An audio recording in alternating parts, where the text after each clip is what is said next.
Hello, first grade friends. It's Miss Buchanan again, and today we're going to be looking at a new red word. The new red word for today is all.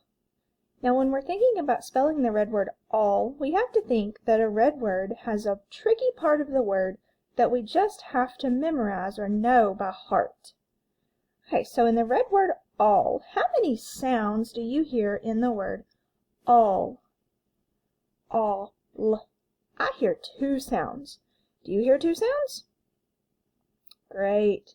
Let's look at the first sound in the red word all. All. What sound do you hear first? Kind of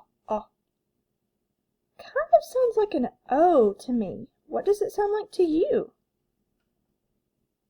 The second part of the red word all. That definitely sounds like an L to me. What do you think? Do you think that I've spelled the red word all correctly? Or do you think that there's part of this word that can be a little tricky that we must just know by heart? If you guess that there's part of this word that you have to know by heart, then you're correct. In fact, it's not an O or just one L at all. Neither of those sounds are the letters that you would think they are. The first sound in all, even though it sort of sounds like an O, is really an A, and you just have to know that part by heart. The second part of the word all,